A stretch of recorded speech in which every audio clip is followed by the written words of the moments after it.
5 నోట్లు దొరికినాడు, 72,000 విలువ అంతే. ఏకంగా 14 కోట్ల రూపాయలు వాడితో టీటీడీకి దేవునికి రాసిచ్చినాడు వాళ్ళ కుటుంబం. ఏది చేస్తా ఉన్నారు స్వామి మీరంతా?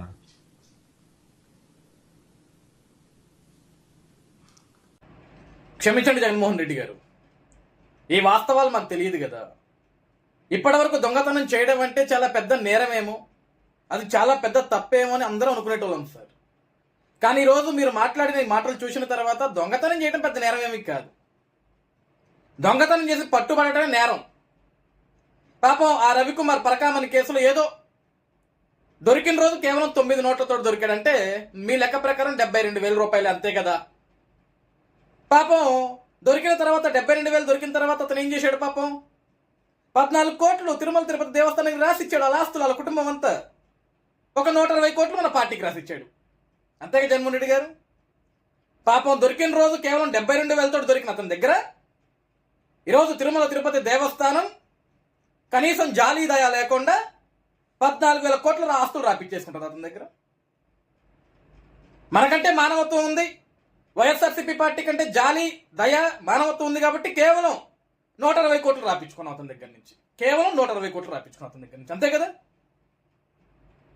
సిగ్గుండాల. భగవంతుని సన్నిధానంలో భగవంతుని సేవలో ఒక పనికి మాలిన వాడు కొన్ని కోట్ల రూపాయలు దోచుకొని అడ్డంగా దొరికితే ఆ దొరికిన వాడితోటి కూర్చొని బేరసారాలు చేసుకొని వాడి దగ్గర నుంచి డబ్బులు రాపించుకొని ఎక్కడో కొంచెం టీటీడీకి రాపించి కేసుని మీరే మీకు రాజీ చేయించుకొని ఆ విషయాన్ని బయటికి రానివ్వకుండా చేసి ఈరోజు ప్రభుత్వం మారిన తర్వాత ఆ దొంగతనం విషయం బయటకు వస్తే టేక్ ఇట్ ఈజీగా మాట్లాడుతున్నావు నువ్వు. ఏంటబ్బా ఇదంతా ఓ రాద్ధాంతం చేస్తున్నట్టు మాట్లాడుతున్నావు. వాడు చేసింది తప్పు కాదా? దొంగతనం చేయడం తప్పు కాదా? దొరకడం తప్పు కాదా? శ్రీవారి సన్నిధానంలో భక్తులు ఏదైతే విరాళాలు ఇస్తారో ఆ విరాళాలను దొంగతనం చేస్తారా? కొన్ని కోట్ల రూపాయలు గడించుకుంటారా? దాచిపెట్టుకుంటారా?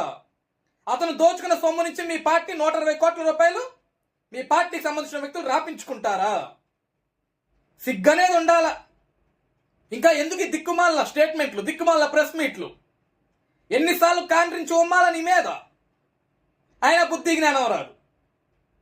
ఎంత చులకన భావనగా, ఎంత హీనంగా, ఎంత ఈజీగా మాట్లాడేస్తున్నావు. ఎందుకబ్బాయి రాద్ధాంతం అంతా అంటే?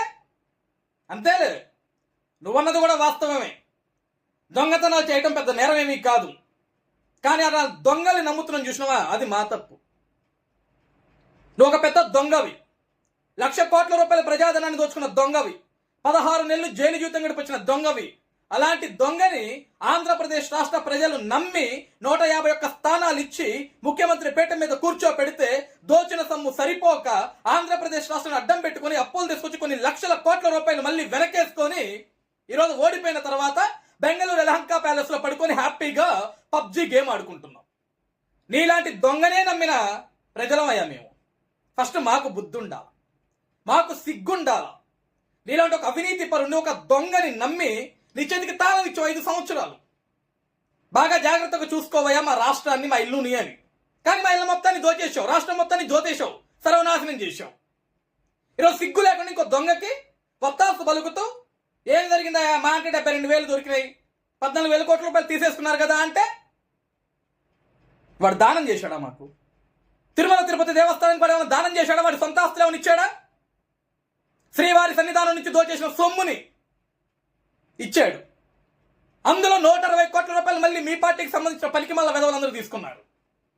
ఈరోజు ఆ నిజాలన్నీ బయటకు వస్తున్నాయి. ప్రతి ఒక్క వాస్తవం బయటకు వస్తుంది. ప్రతిదీ భగవంతుడు చూస్తున్నాడు.